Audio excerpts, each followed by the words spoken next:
Hello everyone, welcome back to my English library. This video is useful for English teachers who are writing school assistant, TZT, PZT and content లో 60 marks కి English కి ఎవరైతే రాస్తా ఉన్నారో వాళ్ళకి ఇది useful గా ఉండబోతోంది. ఈ వీడియోలో where the mind is without fear written by Rabindranath Tagore. ఈ ఠాగూర్ గారు రాసినటువంటి where the mind is without fear అనేటువంటి పోయం ని లైన్ టు లైన్ డిస్క్రైబ్ చేయబోతా ఉన్నాం ఈ వీడియోలో. అండ్ నెక్స్ట్ వీడియోలో ఈ పోయంలో యూస్ చేసినటువంటి literary devices and poem background, అంటే పోయంకి కొంచెం బ్యాక్గ్రౌండ్ ఉంటుంది, ఎప్పుడు రాశారు, ఎవరు రాశారు, ఎలా ట్రాన్స్లేషన్ జరిగింది, చాలా బ్యాక్గ్రౌండ్ ఉంటుంది పోయంకి. ఆ బ్యాక్గ్రౌండ్ నెక్స్ట్ వీడియోలో చూద్దాం. Present line to line meaning అనేది మనం ఇప్పుడు చూడబోతా ఉన్నాం. So let's start this video now. This poem was written when the British ruled our country. Britishers ఇండియాని రూల్ చేస్తున్నటువంటి టైంలో ఈ యొక్క పోయం అనేది రాయబడింది. We were slaves to a foreign power. Indians అప్పుడు ఫారెన్ పవర్ కింద స్లేవ్స్గా, బానిసలుగా బ్రతుకుతూ ఉన్నారు అప్పుడు. అలాంటి టైంలో రవీంద్రనాథ్ ఠాగూర్ గారు the great Indian nationalist and the visionary wanted India to awaken to brighten dawn of freedom. అలాంటి సందర్భంలో మన రవీంద్రనాథ్ ఠాగూర్ గారు, ఈయన గ్రేట్ ఇండియన్ నేషనలిస్ట్ అంటే జాతీయవాది. అంటే భారతదేశంలో ఉన్నటువంటి అప్పుడున్నటువంటి జాతీయవాదుల్లో ఈయన గొప్పవాడిగా పరిగణించబడ్డాడు. అంటే దేశం కోసం తను చాలా పాటుపడినటువంటి వ్యక్తి, జాతీయవాదంతో ఉన్నటువంటి వ్యక్తి అప్పుడు ఆ రోజుల్లో. And he is a visionary also. Visionary అంటే చాలా ముందు చూపున్న వాళ్ళని విజనరీ అంటారు. And he wanted India to awaken. ఆయన భారతదేశం మేల్కోవాలి అని ఆయన ఆశపడ్డాడు. భారతదేశం మేల్కోవాలి, కానీ ఎటువైపు వెళ్ళాలి? Awaken to bright dawn of freedom. Dawn అంటే సూర్యోదయం. ఓకే, సూర్యోదయం అంటే ఇక్కడ ఫిజికల్ గా సూర్యుడు బయటకు వచ్చి కిందకి వెళ్ళే ఈ సూర్యోదయం, సూర్యాస్తమయం కాదు. ఇది సూర్యోదయం అంటే ఇక్కడ ఒక లిటరల్ మీనింగ్ గా కాకుండా స్పిరిచువల్ మీనింగ్ గా తీసుకోవాలి. అంటే ఆ యొక్క స్వాతంత్ర్యం అనేటటువంటి ఆ సూర్యోదయం భారతదేశంలో జరగాలి, అటువైపు భారతీయులందరూ కూడా మేల్కోవాలి, ఆ సూర్యోదయం జరిగేలా భారతీయులు చేసుకోవాలి అని ఆయన కలలుగా అన్నాడంట అప్పుడు. అండ్ ఫ్రీడమ్ ఫ్రమ్ స్లేవరీ, ఎవరి నుంచి? బానిసత్వం నుంచి ఫ్రీడమ్ కావాలి అని కోరుకున్నాడు. And our own mental chains అంటే అప్పుడు భారతదేశం అనేది అజ్ఞానం అనేటటువంటి అంధకారంలో మగ్గిపోతున్నటువంటి రోజులు అవి. అంటే ఎవరైనా జమీందారు చెప్పాడు అంటే అది తూచా తప్పకుండా పాటించాల్సిన రోజులు అవి. అంటే నాలెడ్జ్ అనేది జీరో, కామన్ పీపుల్ కి నాలెడ్జ్ అనేది జీరో ఉన్నటువంటి సిచ్యువేషన్స్. అండ్ ఎవరికి వాళ్ళు ఒక లిమిటేషన్స్ పెట్టుకోవడం, వాళ్ళ యొక్క మతాలు, ఆచారాలు, సాంప్రదాయాలు అని పెట్టి ఆ లిమిటేషన్స్ పెట్టుకుని వాళ్ళు బంధించుకున్నటువంటి ఆ యొక్క పరిస్థితులు ఉన్నాయి చూసారా, ఆ పరిస్థితుల నుంచి భారతదేశం బయటికి రావాలి, ఆ బానిసత్వం నుంచి బయటికి రావాలి అని కోరుకుంటూ ఈయన ఈ పోయం రాయడం జరిగింది. Okay, now let us see the poem line by line. Right. Where the mind is without fear.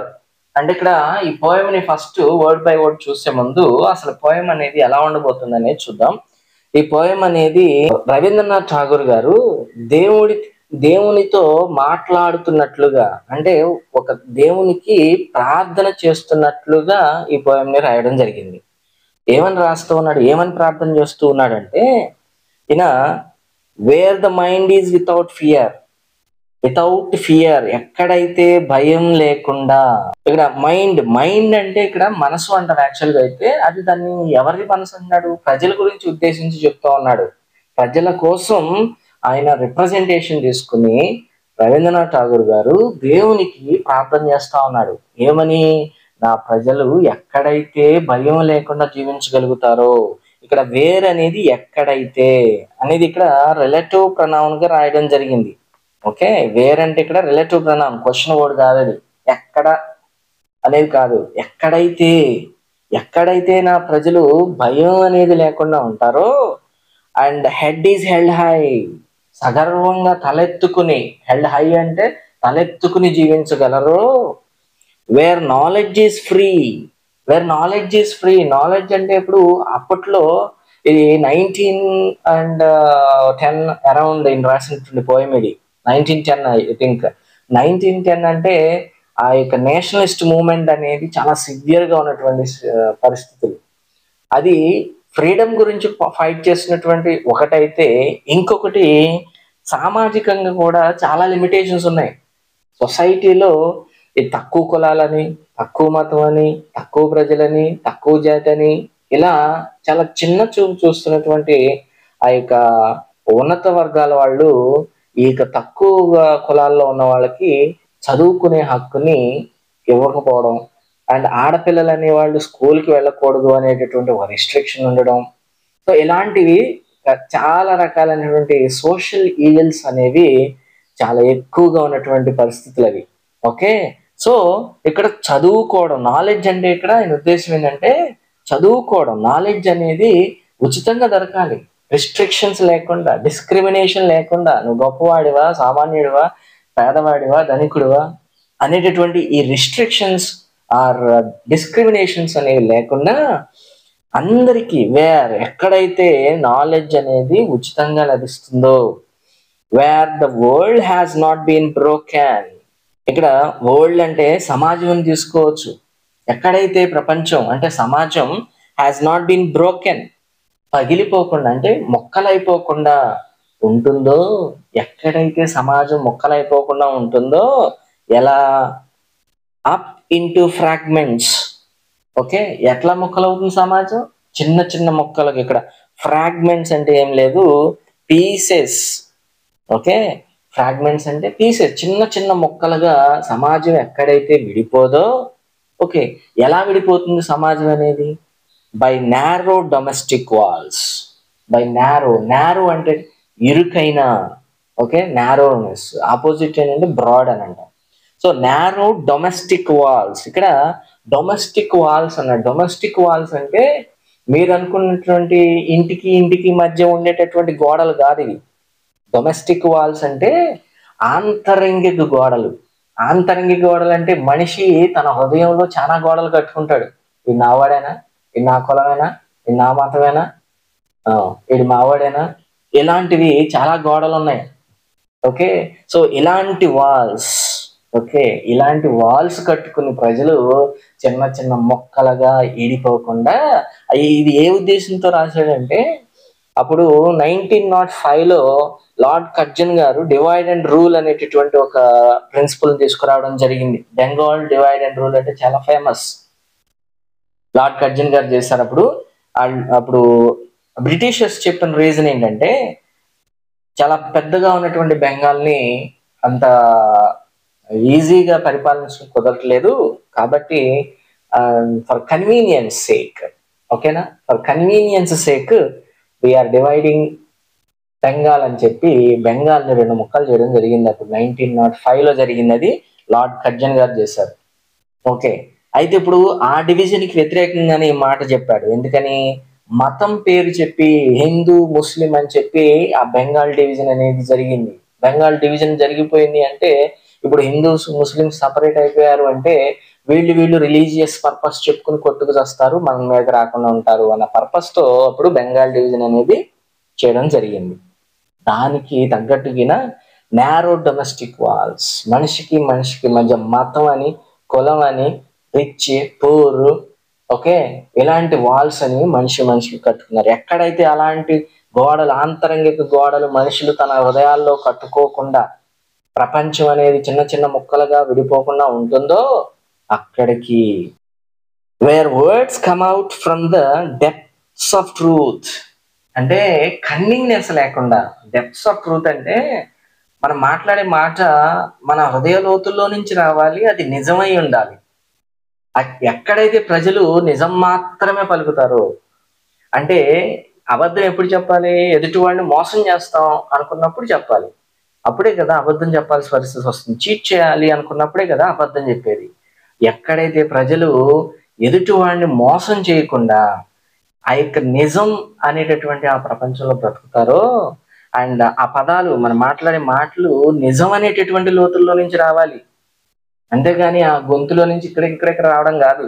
కళ్ళబొల్లి మాటలు చెప్పకుండా నిజం మాత్రమే పలికేటటువంటి ఆ యొక్క ప్రపంచం ఎక్కడైతే ఉందో, వేర్ టైర్లెస్ స్ట్రైవింగ్ అంటే హార్డ్ వర్క్ అని ఎండీవర్. టైర్లెస్ అంటే అంటే అలుపేలైనటువంటిది, అంటే ఆ యొక్క ప్రయత్నం, కష్టపడే తత్వం, అంటే నిరంతరాయంగా కష్టపడేటటువంటి ఆ తత్వం. Stretches it's arms. స్ట్రెచెస్ అంటే చాపడం. ఇట్స్ ఆర్మ్స్ అంటే తన చేతులు ఎక్కడైతే చాపుతుందో, అంటే కష్టం చేసేటటువంటి ఆ తత్వం ఎప్పుడైతే విస్తరిస్తుందో, అంటే ప్రజలలో కష్టపడే తత్వం ఎప్పుడైతే విస్తరిస్తుందో, ఎటువైపు? Towards perfection. ఆ యొక్క కష్టం అనేది ఎటువైపు ఉండాలి అంటే ఎదుటివాడిని మోసం చేయడానికి ఉండకూడదు, ఎదుటివాడిని నాశనం చేయడానికి ఉండకూడదు, ఎదుటివాడిని ఎప్పుడు ముంచేద్దాం అన్నట్లుగా కాకుండా ప్రజలు వాళ్ళని వాళ్ళు పర్ఫెక్ట్ చేసుకోవడానికి, ఓకే, వాళ్ళని వాళ్ళు ఇంప్రూవ్ చేసుకోవడానికి, మెరుగుపరచుకోవడానికి ఎప్పుడైతే నా ప్రజల కష్టం ఆ యొక్క నిజాయితీ వైపు, ఆ యొక్క మంచితనం వైపు, వాళ్ళని మెరుగుపరచుకోవడం వైపు తన చేతులు చాపుతుందో, వాళ్ళ కష్టం వాళ్ళు మెరుగుపరచుకోవడానికి ఉండాలి, ఎదుటి వాళ్ళని మోసం చేయడానికి కాదు. ఓకే, ఎక్కడైతే ఇలా పరిస్థితులు ఉంటాయో, where where the clear stream of reason. ఇక్కడ రీజన్ అన్నాడు. రీజన్ అంటే ఏంటి? థింకింగ్. ఓకే, థింకింగ్ అంటే ఏంటి?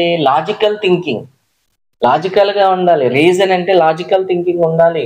ఎవడో గుడ్డోడు చెప్పాడు, ఏదో అన్నారు, ఏదో రూల్ పెట్టారు అంటే వాళ్ళ స్వార్థం కోసం వాళ్ళు రూల్స్ పెట్టుకుంటారు. ఓకే, సమాజాన్ని కంట్రోల్ చేయడం కోసం వాళ్ళు రూల్స్ పెట్టుకుని ఉంటారు. అదే రూల్ ని మనం మోసుకుంటూ భవిష్యత్తు తరాలకు తీసుకెళ్తా ఉంటే దాన్ని మూఢత్వం అంటారు. ఓకే, దాన్ని మూర్ఖత్వం అంటారు. అలాంటివి కాకుండా మనకి ఒక లాజికల్ థింకింగ్ అనేది ఉండాలి. అది కరెక్టా కాదా, అది రైటా రాంగా అనేటువంటి ఆ రీజనింగ్ అనేది మనుషులకు ఉండాలి. ఓకే, ఇక్కడ ఆ థింకింగ్ ని క్లియర్ స్ట్రీమ్ తో పోల్చాడు. క్లియర్ స్ట్రీమ్ అన్నాడు. క్లియర్ స్ట్రీమ్ అంటే ఏంటి? సెలయేరు. ఇక్కడ క్లియర్ స్ట్రీమ్ అంటే ఎక్కడైతే సెలయేరు క్లియర్ గా, క్రిస్టల్ క్లియర్ గా, కొన్నిసార్లు సోషల్ మీడియా వీడియోస్ చూస్తూ ఉంటాం కదా, పైన బోట్ ఉంటుంది, వాటర్ ఉన్నాయా లేదా, గాలిలో ఉందా బోట్ అనుకుంటాం. అంటే వాటర్ అంత ప్యూరిఫైడ్ వాటర్ లాగా ఉంటాయి. అంటే నో డక్ట్, మురికి లేనటువంటి ఆ పరిస్థితి. అంటే మన యొక్క ఆలోచనలు అనేవి మురికి పట్టకుండా, ఎట్లాగైతే ఒక నది, మురికి లేనటువంటి నది ఎంత స్వచ్ఛంగా ఉంటుందో, అంత స్వచ్ఛమైన ఆలోచనలు మనిషి ఎక్కడైతే చేస్తాడో, has not lost its way into the dreary desert. Okay, అలాంటి ఆలోచనలు, అంత స్వచ్ఛమైన ఆలోచనలు హ్యాస్ నాట్ లాస్ట్ ఇట్స్ వే, అటు దారి తప్పిపోకుండా ఉండాలి. ఓకే, ఆలోచనలు ఏదన్నా ఒక కౌన్సిల్ చేసినప్పుడు, లేదంటే ఎవరన్నా పెద్దవాళ్ళు సలహా ఇచ్చినప్పుడే మాత్రం ఉంటుంది కాదు, అది ఎప్పుడూ ఉండాలి, అది కొనసాగుతూ ఉండాలి. నా ప్రజలు ఎక్కడైతే ఆ లాజికల్ రీజనింగ్ తో స్వచ్ఛమైన ఆలోచనలు చేయగలుగుతున్నారో, ఆ ఆలోచన దారి తప్పిపోకుండా, ఎలాగైతే ఈ స్వచ్ఛమైనటువంటి నది ఆ డెజర్ట్ లోకి వెళ్ళి, డ్రేయరీ అంటే లైఫ్లెస్నెస్, అంటే డిప్రెసింగ్, డల్, సాడ్. ఓకేనా, ఒక నది డెజర్ట్ లోకి వెళ్తే, ప్యూర్గా ఉన్నటువంటి ఆ నది డెజర్ట్ లోకి వెళ్తే ఏమవుతుంది? ఆ ఇసుక అంతా దాంట్లో పడి ఆ ప్యూరిటీ కాస్త డర్టీ అయిపోతుంది. The sand of dead habit. అవి చచ్చినటువంటి ఆలోచనలు చేసే వాటిగా ఉండకూడదు. డెడ్ హ్యాబిట్స్ అంటే ఇక్కడ అవుట్డేటెడ్ కస్టమ్స్, అవుట్డేటెడ్ ట్రెడిషన్స్. అంటే పాతకాలపు రోతంతా తీసుకొచ్చే జనాలు ఇప్పుడు అదే నా కల్చర్, అదే నా సమాజం, అదే నా యొక్క జీవితం అన్నట్లుగా బ్రతుకుతూ ఉంటారు. ఓకే, మనిషి మారితేనే సమాజం మారింది అని. ఓకే, సమాజం మారడం అంటే టెక్నాలజీ రావడం కాదు, సమాజంలో ఉన్నటువంటి మనుషుల యొక్క మనసు మారాలి. ఓకే, అలాంటి ఆ యొక్క డెడ్ హ్యాబిట్స్ ని పక్కన పెట్టి, ఆ కుల మత ఆచారాలు సాంప్రదాయాలన్నీ పక్కన పెట్టి, ఎప్పుడైతే మనిషి స్వేచ్ఛ అయినటువంటి ఆలోచనలు చేస్తాడో, స్వచ్ఛమైనటువంటి ఆలోచనలు చేస్తాడో, wear the mind is let forward. నా ప్రజలు వెనకబడిపోకుండా ముందుకు నడవాలి. Lead forward. లెడ్ అంటే నడిపింపబడడం. ఓకే, మా ప్రజలు ఎటువైపు నడిపించబడాలి? ముందుకు నడిపించబడాలి. People of my country should be led forward. వాళ్ళు ముందుకు నడిపించబడాలి. బై ది అంటే ఇక్కడ యు అని అర్థం. ఓకే, ఇది మోడర్న్ ఇంగ్లీష్ వర్డ్ యు అనేది. ది అనేది ఓల్డ్ ఇంగ్లీష్ వర్డ్, ఆర్కాయిక్ వర్డ్ అది. Okay, by you mean by you. You అంటే ఎవరు ఇక్కడ? యు అంటే ఎవరో కాదు, గాడ్. ఓకే, దేవుణ్ణి అడుగుతా ఉన్నాడు. బై యు అంటే, O God lead my people into into ever widening. Ever widening అంటే కంటిన్యూస్ ఎక్స్పాన్షన్ ఉండాలి అక్కడ. ఓకే, ఏం expansion? Ideas. Ever widening thoughts and action. Ever widening actions, ever widening thoughts ఉండాలి. అంటే నా ప్రజలు చేసేటటువంటి ఆలోచనలు ఆ బ్రాడ్ మైండెడ్ ఆలోచనలు అయి ఉండాలి. నేరో మైండెడ్ గా కాకుండా ఆ యొక్క మతాలు, సాంప్రదాయాలు, ఆచారాలు అనేటటువంటి ఆ రొచ్చులో కొట్టుకుపోయే వాళ్ళు కాకుండా బ్రాడ్ మైండ్ కలిగి ఉండాలి. ఈ బ్రాడ్ మైండ్ కలిగినటువంటి నా ప్రజలు ఎక్కడికి వెళ్ళాలి? Into that heaven. That heaven, అలాంటి స్వర్గంలోకి. ఎలాంటి స్వర్గం ఇది? హెవెన్ ఆఫ్ ఫ్రీడమ్, ఆ స్వేచ్ఛ అనేటటువంటి ఆ స్వర్గంలోనికి నా ప్రజల్ని నడిపించు. మై ఫాదర్, నా తండ్రి, నా ప్రజలందరినీ అలాంటి స్వర్గంలోనికి, ఆ స్వేచ్ఛ స్వర్గంలోనికి నడిపించు. లెట్ మై కంట్రీ అవేక్, నా దేశం అలా మేల్కొల్పబడనివ్వు దేవుడా. తండ్రి అలా మేల్కొల్పబడనివ్వు అని చెప్పి దేవుణ్ణి ప్రార్థిస్తా ఉన్నాడు. ఇలా రవీంద్రనాథ్ ఠాగూర్ గారు దేవుడికి ప్రార్థన చేస్తున్నట్లుగా మతాలు, కులాలు అనేటటువంటి ఆచారాల నుంచి ప్రజలు బయటకు రావాలి. అలా బ్రిటిష్ యొక్క ఆ యొక్క బానిస సంఖ్యల నుంచి కూడా నా ప్రజలు బయటకు రావాలి అని చెప్పి దేవుడిని ప్రార్థిస్తున్నట్లుగా ఈ పోయంని రాయడం జరిగింది. ఈ పోయంకి చాలా బ్యాక్గ్రౌండ్ ఉంది. ఆ పోయం యొక్క బ్యాక్గ్రౌండ్ గురించి అండ్ నెక్స్ట్ ఈ పోయంలో ఉన్నటువంటి లిటరీ డివైజెస్ గురించి నెక్స్ట్ పార్ట్ లో చూద్దాం. So thank you very much and please do subscribe to our channel for more videos like this.